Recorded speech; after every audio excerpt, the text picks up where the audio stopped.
La grande interview, je reçois le général de division Jean-Valéry Letterman en charge depuis le 1er septembre du COSEN, le commandement spécialisé pour la sécurité nucléaire basé au fort de Maison-Alfort, près de Paris. Le COSEN, pour résumer mon général, eh bien, c'est la sécurité de la filière nucléaire civile. Vous en êtes le directeur pour le commandement. Alors, j'ai envie de savoir un peu comment s'organisent vos missions au quotidien, parce que vous êtes face au ministère de l'Environnement, du ministère de l'Intérieur et en plus de l'armée. Oui, absolument. Alors bonjour à tous, merci de cette invitation, je suis ravi d'être là.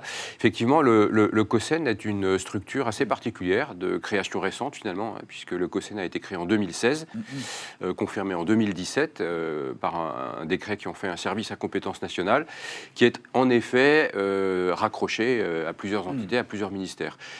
Sa tutelle prioritaire, c'est le ministre en charge de l'énergie, qui est responsable dans notre pays légalement de la sécurité nucléaire, c'est-à-dire la protection contre les malveillances.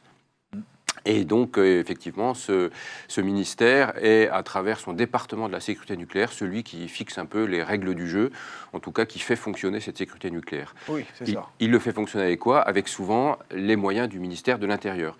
Et c'est pour ça que l'autre tutelle du COSEN, c'est le ministère de l'Intérieur, et que finalement, mon service joue un peu le lien de courroie de transmission entre ces deux ministères, l'un qui a la responsabilité légale de la sécurité nucléaire et l'autre qui a les moyens et qui met en œuvre les méthodes également.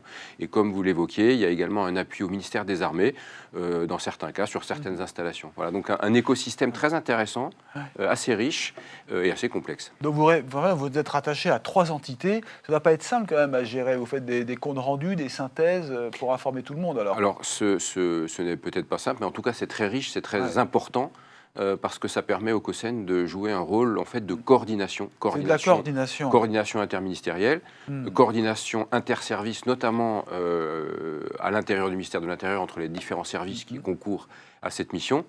Du coup, je parle de coordination, mais du coup ça produit aussi de la cohérence des différentes politiques publiques en charge de la sécurité nucléaire, ça produit de la convergence entre les différentes actions. Et je dirais même que ça produit parfois, au sein de cette filière nucléaire civile qui en a besoin, une forme de cohésion entre les acteurs institutionnels, les acteurs privés, tous ceux qui contribuent à finalement ce point d'expertise et de souveraineté nationale. Ce qui fait que vous avez une équipe qui est chargée d'experts, en fin de compte, avec des compétences très variées. Oui, absolument. Le COSEN, c'est environ 70 personnes, vous l'avez dit, c'est à Maison-Alfort. Et ces 70 personnes ont une triple culture. D'abord, dans mon équipe, j'ai des policiers et des gendarmes qui viennent avec leur culture sûreté-sécurité, qui est d'autant plus développée parce que nos partenaires, nos interlocuteurs sont par exemple les officiers de sécurité des grands opérateurs, comme EDF par exemple, et les directions de sécurité de ces différents opérateurs. Ce sont aussi parfois les sociétés de sécurité privées, qui viennent, on en parlera, et ce sont aussi les structures les structures de sécurité internes aux opérateurs. Donc on est dans cette culture sûreté-sécurité et dans ce continuum, on en reparlera peut-être. Deuxième culture, c'est la culture du renseignement. Je crois qu'on a prévu d'en parler. Et puis, troisième culture, c'est la culture du nucléaire. Et c'est ces trois qui font la richesse et la particularité du COSEN et lui permettent, dans une vision intégrée de ces différentes missions, de fournir sur chacune de ces missions un service qui est vraiment expert. Oui, parce qu'il y a aussi l'autorité de sûreté nucléaire qui est importante. Alors l'autorité de sûreté nucléaire est extrêmement importante, bien sûr. C'est c'est l'ASNR depuis le 1er janvier. Dans cet écosystème du nucléaire, c'est finalement ceux qui s'occupent de sûreté. Donc dans le monde du nucléaire, ça veut dire prévention des accidents, protection des populations. Et on le sait bien, la sécurité et la sûreté sont liées, puisque finalement, un incident de sécurité, donc une malveillance, peut entraîner un problème pour les populations. Et c'est d'ailleurs même l'idée même de la sécurité dans le milieu nucléaire, c'est d'éviter d'arriver à ces extrémités. Donc c'est beaucoup d'anticipation, beaucoup de contrôle, c'est aussi mettre en route des équipes en cas de malveillance ou détection de malveillance. Avant cela, j'aimerais parler avec vous du continuum, parce qu'il y a un partage des tâches avec la sécurité privée. Et on se pose tous la question, comment fait-on le choix des entreprises? Ça repose sur une confiance extrême quand même. Oui. Alors, vous parliez de continuum, ce mot est très important en général aujourd'hui, il est particulièrement dans le nucléaire, parce qu'effectivement, il y a différents acteurs publics et privés qui prennent leur part. Et s'agissant des moyens institutionnels, il y a effectivement les forces de police et de gendarmerie dans leurs différentes composantes. Il y a parfois les polices municipales. Puis s'agissant des opérateurs, il y a parfois des forces internalisées, parfois des sociétés privées externalisées. Et puis il y a tous les acteurs qu'on évoquait précédemment. Donc c'est très important. Pour les sociétés privées qui interviennent, vous avez raison, elles sont d'abord soumises à un certain nombre d'agréments ou d'autorisations délivrées par plusieurs organismes. Ça peut être le CNAPS pour les autorisations d'exercer, ça peut être le département de la sécurité nucléaire que j'exerçais, que je citais tout à l'heure, pour certaines autres autorisations ayant trait spécifiquement au nucléaire. Ouais. Et puis tous ces gens-là, évidemment, on doit leur délivrer des autorisations d'accès sur les sites. Et là, c'est le travail du COSEN, effectivement, de faire de ce qu'on appelle les enquêtes administratives de sécurité pour délivrer ensuite un avis qui permet ou pas leur accès. Et comme je vous le disais tout à l'heure, ces autorisations ou ces avis qu'on délivre le sont dans une expertise globale du nucléaire qui est en lien ou corrélée avec toutes nos autres missions. Oui, vous voulez dire, on n'entre pas sur un site nucléaire comme ça. C'est extrêmement compliqué. Et vous avez des enquêtes qui sont lancées pour filtrer justement ces entrées. Il y a combien d'enquêtes Absolument. C'est ce qu'on appelle donc les enquêtes administratives de sécurité. En 2024, on en est, je crois, à peu près 473 000. Ah oui, 473 000. Ça augmente chaque année. Sur les 3 premiers mois de 2025, on sait déjà qu'on dépassera le nombre de 500 000 à la fin de l'année. C'est dû à plusieurs choses. C'est dû d'abord au fait que la filière nucléaire civile dans notre pays est relancée depuis le discours de Belfort en février 2022 de notre président de la République. Donc derrière, ça crée des emplois, ça crée de l'activité. Donc ça fait des personnes en plus qu'il s'agit auxquelles il faut donner des autorisations. Sûr, et puis ça tient aussi au fait que comme on est quand même dans une époque un peu compliquée, eh bien, ces enquêtes sont faites plus souvent. Vous savez, ces enquêtes sont faites à la demande des opérateurs. Et là où parfois, il y a quelques années, ils demandaient une enquête tous les 2 ans, tous les 3 ans, eh bien, on arrive de plus en plus sur un rythme annuel et parfois en dessous. Et là, ce sont vos équipes qui font le filtrage, qui enquêtent? Alors, ce sont les opérateurs qui nous saisissent. Il y a plusieurs manières de nous saisir. Et effectivement, ensuite, c'est au sein du COSEN que j'ai une équipe d'analystes qui fait ce travail en utilisant des outils logiciels, en utilisant leur savoir-faire de policiers et de gendarmerie pour aller parfois appeler dans les commissariats, dans les brigades pour en savoir plus. En fait, ils font ce véritable travail d'enquête. Et encore une fois, ils le font avec la culture du renseignement que j'évoquais tout à l'heure, la culture du nucléaire, et tout ça est indissociable.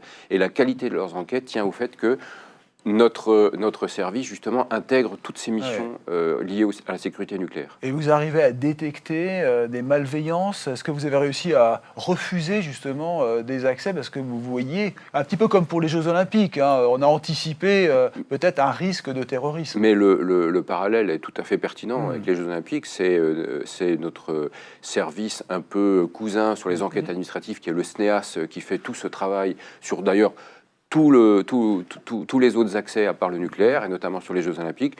Nous, c'est une partie de nos missions, les enquêtes administratives, et effectivement, on voit bien que c'est quelque chose qui monte. Alors, vous me demandiez un peu des chiffres. Sur les quelques 500 000 chaque année, on a à peu près 0,5% d'avis défavorables. Négatif, voilà. C'est ça. Oui, donc c'est pas quand même, c'est pas négligeable sur 500 000. C'est pas négligeable, c'est pas non plus énorme. C'est moins qu'au début, qu'à la création du COSEN. Parce que 10%, ça ferait 50 000, 1%, c'est quand même 5 000, et 1,5%, c'est 2 500. Absolument, voilà. Et puis, à la création du COSEN, on était plutôt sur 1%. Mais là aussi, il y a une jurisprudence qui se crée entre les opérateurs qui font les demandes et qui savent au fur et à mesure pour qui c'est pas nécessaire de demander, le COSEN qui intègre aussi la jurisprudence des recours, puisqu'il y a des recours. Donc tout ça se met en place, et ce qui fait que les avis sont de plus en plus adaptés. Et du coup, vous prévenez le ministère de l'Intérieur? Est-ce qu'il peut y avoir des suites judiciaires avec ce type de refus? Alors non, ce n'est pas l'objet, c'est en fait l'opérateur qui simplement sait qu'il y a un avis défavorable pour une personne, que s'il choisit de le faire entrer néanmoins parce que cette personne a par exemple une expertise rare sur un métier, eh bien, il faudra l'encadrer particulièrement, ou choisit de ne pas le faire entrer, ce qui est le cas le plus fréquent, s'expose éventuellement à un recours qui sera traité également. Donc tout ça, c'est une dynamique qui se met en place. Ça peut être aussi des écologistes qui veulent semer le trouble. Ça peut arriver. Alors, le COSCEN ne s'intéresse pas à l'aspect politique. D'accord, mais indépendamment de la politique, des associations, des ONG. En fait, ce qu'il faut comprendre, c'est que notre grille de lecture pour donner un avis défavorable, c'est est-ce que la personne présente une vulnérabilité pour le site, pour la filière ou pour elle-même. Ouais. Et ces vulnérabilités, elles peuvent être liées à plusieurs choses. Ça peut être des convictions radicales, ça peut être des addictions qui fragilisent la personne, ça peut être des liens avec effectivement des intérêts qui pourraient agir sur cette personne. Donc tout ça est étudié. Ouais, ça peut arriver que des personnes entrent sur un site, on l'a vu, ou qui survolent avec des drones parfois, j'ai entendu ça en Normandie notamment. Bon, là, vous arrivez à régler le problème sans trop de conséquences. Hein.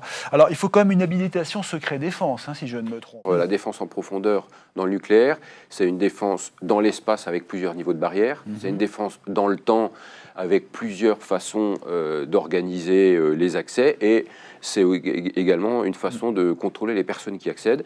On a parlé des accédants classiques, encore une fois, 500 000 enquêtes par an. Mais il faut aussi considérer que sur un certain nombre de sites, on a des cadres supérieurs, en général des ingénieurs ou des personnes qui accèdent à des informations relevant du secret de la défense nationale. D'accord, ouais. Et sur ces informations-là, pour y accéder, il faut y être habilité. Il y a plusieurs niveaux d'habilitation, 2 principalement. Et spécifiquement dans le domaine de la filière nucléaire civile, la personne qui a besoin d'accéder à ces informations fait une demande.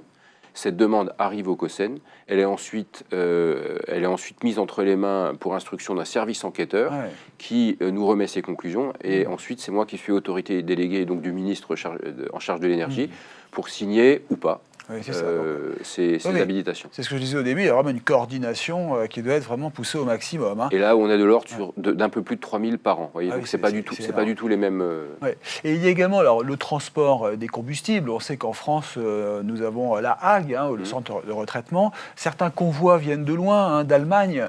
Est-ce que vous êtes responsable justement de l'acheminement, du contrôle de l'acheminement ? Alors, effectivement, il y a également les transports, parce qu'en fait, quand on parle du nucléaire, on parle de plusieurs choses. On parle des matières, on parle des installations, et on parle des transports entre ces installations. Donc c'est quelque chose de très important. D'ailleurs, il y a toute une réglementation spécifique du Code de la Défense qui s'appelle la protection et le contrôle des matières nucléaires, de leurs installations et de leur transport. Donc c'est vraiment un corpus réglementaire très particulier. Ces transports, tous les jours, en fait, il y a une organisation qui est assez claire. Ces transports sont d'abord autorisés par le département de la sécurité nucléaire œuvrant pour le ministre de l'Énergie, dont je parlais tout à l'heure. Ils sont ensuite opérés par l'échelon opérationnel des transports, qui est une structure qui était auparavant à l'IRSN et qui maintenant a rejoint le ministère des Armées dans le cadre de la réforme que j'évoquais tout à l'heure, ASN-IRSN.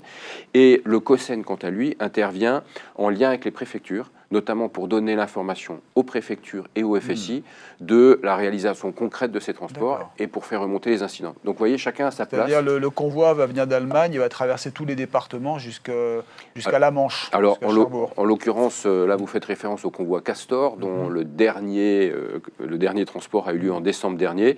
Et c'est plutôt dans l'autre sens, c'est-à-dire c'est des déchets allemands qui ont été ultimes, qui ont été traités à La Hague et qui ont été renvoyés en Allemagne pour enfouissement chez eux. Ça me permet de vous dire que la France est un des très rares pays dans le monde à maîtriser l'ensemble du processus, en fait, depuis l'enrichissement de l'uranium jusqu'à finalement le retraitement et demain l'enfouissement. Donc voilà, c'est vraiment une expertise. Jusqu'à ce que l'on ait les EPR qui tournent à plein régime, puisque ça, après on aura peut-être moins d'utilisation sur le nucléaire de 3e génération. Alors, on verra comment ça se passera. C'est effectivement, enfin en tout cas, notre pays est un des pays en pointe dans ce domaine. Et très clairement, la sécurité est à la fois des garanties de conserver cette expertise et également un des éléments de valeur de cette filière. Ça se présente sous quelle forme? C'est une question comme ça que je vous pose. Ce sont des pastilles. Quand on parle de barres d'uranium, ça se présente sous quelle forme? C'est des flacons? Alors il y a plusieurs conditionnements possibles. En fait, ça dépend du moment du circuit de la matière. Il y a plusieurs conditionnements possibles, en amont ou en aval. Mais c'est souvent beaucoup plus petit que ce qu'on imagine. Ah oui, c'est ça. C'est pour ça que je vous posais la question. On m'a dit que c'était des petites pastilles, un peu comme pour la machine à laver. Qui parfois sont conditionnées dans des conditionnements plus importants, dans les crayons plus importants. La montée des menaces, intrusion, terrorisme, c'est vrai que là, vous avez un rôle majeur.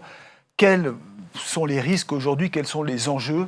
Que voyez-vous venir, en clair? Historique, c'est clairement la montée des menaces qui a entraîné, c'est un des éléments qui a entraîné la création du COSEN, avec le besoin de coordination que j'évoquais tout à l'heure. Dans les années 2000, il y a eu pas mal d'intrusions sur les sites, en général d'associations hostiles au nucléaire, antinucléaires. C'était de la communication politique, ça ne présentait pas un danger pour la centrale elle-même, mais ça posait un problème d'image, un problème réputationnel pour la filière. Et puis après, dans les années 2010, on rentre clairement dans la menace terroriste. Donc ce contexte de montée des menaces ou de montée des... Voilà, est un des éléments qui a entraîné la création du COSEN. Aujourd'hui, vous le dites, on voit bien qu'on est dans un monde qui est encore plus dangereux. La situation géopolitique internationale le montre. Voilà. Et puis, dans d'autres pays, on voit bien, enfin, beaucoup d'experts le disent, qu'il y a une montée des tensions et que voilà, tout ça, ça peut présenter des risques. Donc, les menaces aujourd'hui, alors, c'est les mêmes qu'historiquement, les intrusions ou les tentatives de sabotage, de vol, de terrorisme. Donc là, on est sur des intrusions physiques, mais aujourd'hui, on voit bien qu'il y a aussi des risques distanciels. Et par voie, avant d'en parler, les voies aériennes aussi. Parce que les drones ont montré leur capacité en Ukraine. Alors les voies aériennes, alors ça peut être le petit drone du voisin curieux qui a envie, qui sait pas ce qui est interdit et puis qui pense que c'est intelligent d'aller survoler une centrale. Et puis ça peut être, là vous évoquez des drones beaucoup plus importants, des drones de guerre. Alors bon, c'est quand même une hypothèse moins probable au quotidien. Quand on atteint ce niveau de conflictualité, c'est peut-être pas les centrales nucléaires qui seront les premières visées d'ailleurs, mais bon, tout ça fait l'objet de scénarios qui sont classifiés d'ailleurs, qui sont étudiés. On s'y prépare. Mais en tout cas, sur les menaces, aujourd'hui, on a des menaces qui sont bien identifiées. La menace cyber. Alors, c'est ça. Voilà, la menace réputationnelle, c'est-à-dire c'est de discréditer notre filière par différentes choses, des fake news, des tentatives d'ingérence. Et donc, menace réputationnelle, donc c'est la crise d'image. Mais c'est également l'intelligence économique, c'est-à-dire la protection du patrimoine scientifique et technique. Comme je vous le disais, notre pays est un des pays experts en la matière, et donc ça peut intéresser beaucoup de monde. Donc c'est le vol de données. Ça peut être pour voler ou pour nous ralentir, pour qu'on aille moins vite. Donc il y a plusieurs choses. Et puis, on parlait tout à l'heure de la malveillance interne. En fait, on peut avoir des gens qui, à l'intérieur, sans d'ailleurs à l'origine venir avec une intention, mais sont fragilisés dans leur vie pour différentes raisons. C'est ça. Et à un moment donné, commettent un acte, soit individuellement, soit en étant manipulé, qui peut nuire à la sécurité et à la filière. C'est-à-dire qu'ils se sont noyés dans la masse, ce sont des employés modèles, et puis tout d'un coup, ils passent à un acte pour un moment de colère, un moment de folie, un moment de... Donc ça, vous devez les contrôler en permanence? Ça veut dire que chaque employé est quand même suivi? Ça veut dire qu'il faut faire très attention au moment des accès, mais après, il faut aussi qu'il y ait une attention, alors croisée, hein, c'est-à-dire de différents acteurs, et notamment des opérateurs, sur effectivement l'état RH des troupes, c'est important. Et on est dans un monde, je vous le disais, on parlait de continuum, je crois qu'on peut parler de co-construction aussi de la sécurité entre les différents acteurs. On sait très bien que un événement sur un endroit, un site de la filière sécurité nucléaire peut avoir des retentissements sur l'ensemble de la filière, parce que ça ne manquera pas d'être exploité par... tous ceux qui ne veulent pas du bien à cette filière, qui disent, vous voyez, il y a un problème. Voilà. Donc il faut qu'on soit très vigilant collectivement. Oui, parce qu'il faut rappeler, de mémoire, il y a 58 réacteurs en France, c'est ça? Et donc combien de sites vraiment à contrôler? Ça fait combien de sites en France au total là? Écoutez, il y a un certain nombre de centrales nucléaires. Oui, c'est ça. Les centrales Parce qu'on parle toujours des réacteurs nucléaires, mais souvent dans une centrale, il y en a plusieurs. Donc, alors dans une centrale, il y en a plusieurs, bien sûr, oui. Ce qui fait que vous avez une vingtaine de sites de centrales. Et puis comme à surveiller. Voilà. Mais il n'y a pas que ça, parce qu'il y a aussi tous les autres sites du circuit du combustible. Donc c'est les sites d'enrichissement, les sites de retraitement, les sites, donc il y a tout ça. Et puis après, il y a tous les sites de recherche qui sont extrêmement importants dans notre pays. Donc au total, alors ça dépend ce qu'on compte, mais vous pouvez compter entre une quarantaine, une cinquantaine de sites principaux. Question piège, pardon, elle n'était pas prévue, mais est-ce que vous avez aussi un rôle à l'international? Est-ce que vous pouvez conseiller les Ukrainiens sur la gestion de leur centrale? Ça peut arriver? Alors, comme la France, en fait, est une référence dans le monde en matière nucléaire, il y a un certain nombre d'acteurs internationaux qui s'intéressent à ce qu'on fait chez nous. Et qui s'intéressent, parmi tout ce qu'on fait, ils s'intéressent aussi à la façon dont on construit notre sécurité.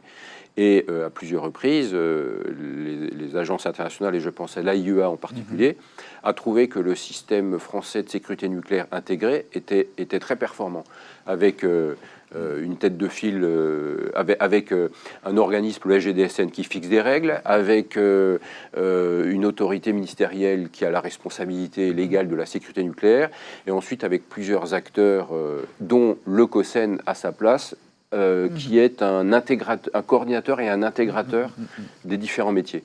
Et on a eu plusieurs retours pour nous dire que c'était très bien et que ça pouvait être pas mal de donner ça comme benchmark à d'autres pays qui d'ailleurs s'intéressent. On a régulièrement des visites. Alors on arrive au terme de cette grande interview. J'avais encore quelques petites questions à vous poser, notamment vous parliez du renseignement. Ça veut dire que vous êtes à l'écoute de tout ce qui peut se passer sur le net. Là, c'est encore un service supplémentaire. Oui. C'est-à-dire essayer de traquer les cybermalveillances, oui, les possibles attaques, les fake news, ça vous en avez parlé. Mais comment on s'organise dans ces cas-là? Alors au sein du COSEN, il y a un bureau du renseignement nucléaire. Le COSEN n'est pas un service de renseignement, donc on n'utilise pas de techniques spéciales. Absolument pas. En revanche, les services de renseignement sont nos interlocuteurs. Et le COSEN, son boulot, c'est un peu de récupérer tout ce qui circule en source ouverte sur le nucléaire. Alors ça peut être dans les médias, ça peut être sur les réseaux sociaux, ça peut être enfin un tas de prises de position qui nous intéressent, ou des événements qui se passent un peu partout dans le monde et en France. Et en la matière, les opérateurs nous font remonter les incidents qui se produisent chez eux.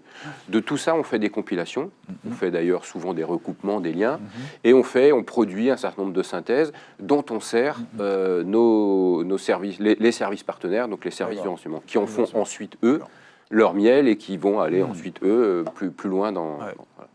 Mais clairement, pour les services de renseignement, le COSEN est, je pense, un de leurs principaux contributeurs en matière de ce qui se passe ou ce qui se dit ou les menaces dans la filière nucléaire civile. Alors, Jean-Valery Letterman, merci vraiment d'être avec nous pour parler justement de la sécurité dans les centrales nucléaires. Le dernier point, c'est l'alerte. À quel moment, si par exemple on a une fuite nucléaire, parce que c'est aussi d'autres ressorts, comment ça va se passer pour alerter et protéger ensuite les populations? Ça peut malheureusement arriver, et on le voit dans d'autres cas, sur des sites Seveso par exemple. Là, il y a des alertes qui sont données par le préfet. Pour le nucléaire, comment ça se passe? Alors, s'agissant de toute cette partie d'accidents et de risques pour les populations, ce n'est pas la mission première du COSEN, sauf si cet accident a une origine de crise de sécurité. Et à ce moment-là, on fait le travail à notre place. En fait, ces alertes sont incluses dans une planification très en amont, une planification de tous les risques possibles, et tout en fait extrêmement processé et extrêmement prévu, avec chacun à sa place, et notamment les préfectures, les opérateurs. Donc en fait, c'est vraiment, je pense, un des domaines dans notre pays dans lesquels les choses sont le mieux planifiées, le mieux testé par des exercices fréquents, et donc tout ça est extrêmement bien organisé. Et donc une répétition générale, j'imagine, et régulièrement. Alors il y a par exemple une fois par an un exercice qui est entre les mains du département de la sécurité nucléaire que j'évoquais tout à l'heure, qui est un exercice majeur où l'ensemble de la chaîne est testé, avec effectivement parfois un scénario qui inclut au point de départ une menace malveillante, et qui se termine, cette menace, par ensuite un risque pour les populations de contamination principalement. Et donc tous les éléments sont joués, et ça permet à chacun des acteurs, et notamment à l'opérateur, d'entraîner sa planification, ses prévisions, ses méthodes. Alors pour finir, juste deux questions très rapides. Dans le contexte actuel de tensions internationales, un avion qui se dirige sur une centrale française, qu'est-ce qu'on fait? Alors d'abord, ça fait partie des scénarios que j'évoquais tout à l'heure, mais qui encore une fois sont classifiés. Ensuite, vous dire que nos centrales sont prévues pour résister à certaines catégories d'avions. Et puis ensuite, on estime, puisqu'il faut faire des scénarios, qu'à partir d'une certaine catégorie, d'un certain niveau, les centrales ne seraient sans doute pas la première des cibles. D'accord, mais enfin, les avions de chasse sont prêts à décoller éventuellement. Ah ben ça, un obus aussi, c'est une centrale résiste? Là encore, ça on l'a vu en Ukraine d'ailleurs. Là encore, ça dépend de la taille de l'obus, ça dépend de sa charge. Mais là aussi, et puis ça dépend d'où il est lancé. Nos centrales résistent à quand même beaucoup de choses. Et le niveau à partir duquel il ne résisterait plus est un niveau de conflictualité tel que je pense qu'on aurait bien d'autres problèmes que celui-là à gérer. On vous fait confiance. Merci beaucoup. Merci. Merci, mon général, d'être venu sur A-News et sur Agora. Très intéressant. Donc, on retient que nous sommes prêts, en tout cas, à toutes les éventualités. Sécurité au maximum pour les centrales nucléaires françaises. Nous préparons en permanence. Merci beaucoup. Merci beaucoup.